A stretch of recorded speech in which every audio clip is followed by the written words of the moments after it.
Ross, Get Simple Box. Please share with the audience what in the world is this company? What do you guys do? And how did this whole thing get started? Yeah, we're a portable storage company. So we help people move and store their things so that they can focus on the things that matter most. Things, couches and furniture and tools. They're not the things that matter most in their life. But when you're facing deadlines of house closing, a new one that you're moving into, or even like a home renovation project, it is just added stress. And sometimes until you get your things taken care of, it's hard to think about anything else, right? And so we deliver a portable storage container to a home or job site. People can use it right there, load it and use kind of mini storage right on site, or else we can pick it up, load it, and move it to their new place or back to our yard for storage. Okay, cool. So I understand you have there's 8 locations total, right? You have Yeah, four company owned in Washington State, and then the 4 that are franchised are in Oregon, Arizona, California, and Washington as well. correct. Now you founded the company in 1997, and but Yeah. franchised in 2013. You started to share with me before the show a little bit about how franchising found you, which was definitely unique. So share with the audience exactly what went on here. Yeah, I think I started in 97 actually as part of my senior class project in high school. When I was we're immigrants from Canada, not a hard place to immigrate from, but growing up, my parents always had me working with them in business. Even like my dad was a logger in forestry, and any chance he could have me come along with him, he'd bring me out to work with him. I'd sharpen the saw and share his lunch and things like that. When I was 13, we moved to America and my parents bought a little bakery.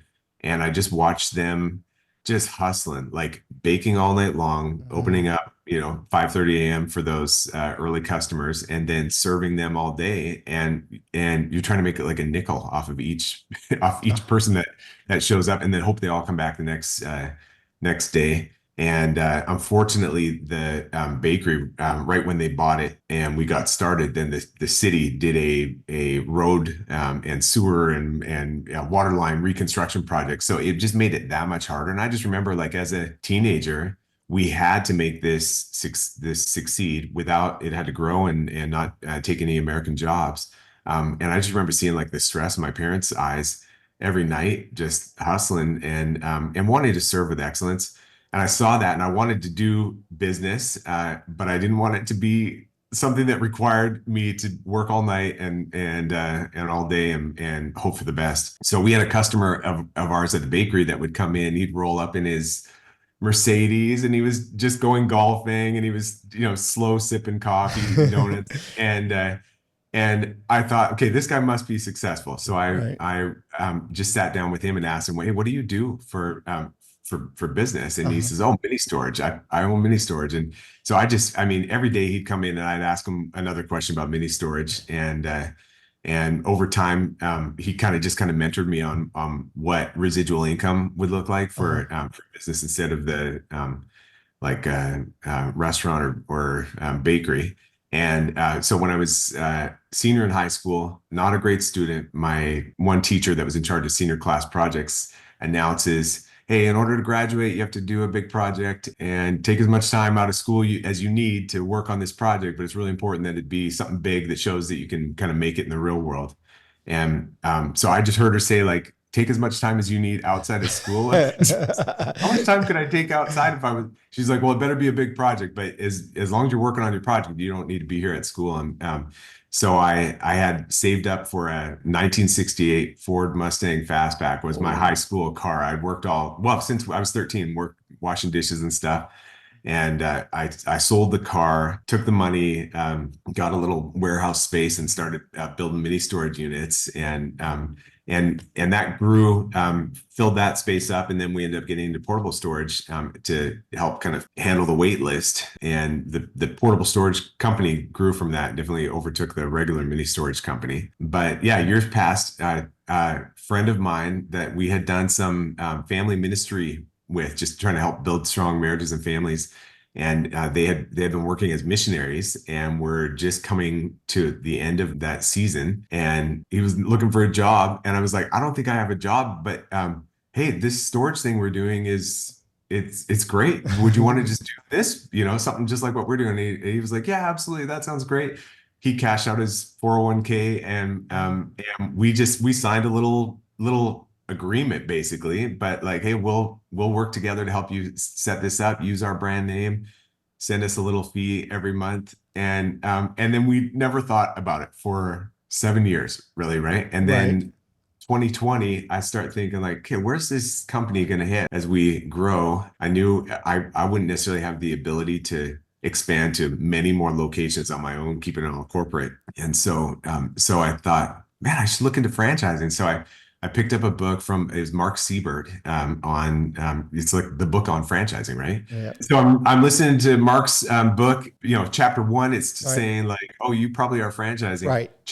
Chapter 2 is like, here's the penalties for doing it wrong in a registration state. I quick look and I realized like, oh my goodness, I'm doing this wrong in Washington State because our friend was in Marysville. So I called him. I didn't even finish the chapter. I just called Mark's office and we hired them to consult with us to like help us start doing it right. And right about that time, it was COVID. And yeah, I mean, I can go into that further, just kind of how. That's great. So Ross, you are the first accidental franchisor that I'm talking to. I love it because there are a lot of people out there that have done that.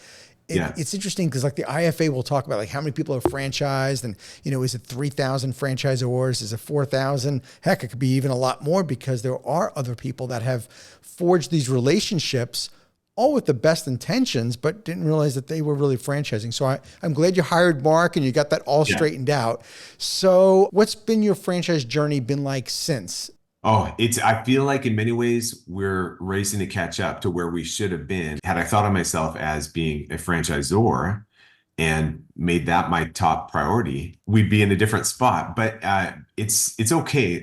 Humility is one of our core values as a company. And so we just say like quick to admit when wrong, quick to ask for help, and quick to recognize the talents and contributions of others. And so I think for me to just admit, wow, I was wrong. I did not understand like kind of the gravity of this. Right. And we need someone beyond me and my own, bright ideas to really set this up right.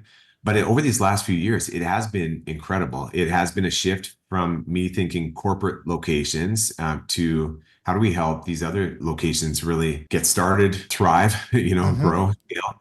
And it's been very enjoyable. But I would say, it's been 3 years of just hustling to get the operations manual gathered into one place and make sure that it's tested and proven and get them the support that they need on the marketing side of things and setting up just regular, meeting rhythms and things that we did maybe just more kind of onesie twosies or for whatever location needed it. But now just to have that consistency, it's been good. It's been so good for me, I think. So. Oh, that's great. Well, you quickly found out that you're not really in that mini or portable storage business. You're in the franchising business now. And that's a complete game changer for you in terms of how strategically you're going to not just grow, but how you're going to support franchise owners, right? It's all about making them successful and having great relationships with them. And of course, we would say it's always about unit economics, right?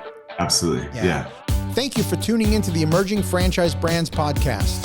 For additional insights, guest applications, and to stay connected, visit us at efbpodcast.com. The Emerging Franchise Brands podcast is for entertainment purposes only, and the views expressed do not necessarily represent those of Emerging Franchise Brands, its host Frank Fumey, or Emerging Franchise Group, LLC. Any discussed franchise or investment opportunity requires thorough investigation, obtaining proper disclosure documents, and expert consultation before making any investment decisions. The podcast and its host do not offer professional advice or endorsements, and they hold no responsibility for actions, representations, accuracy, or consequential damages related to the podcast content.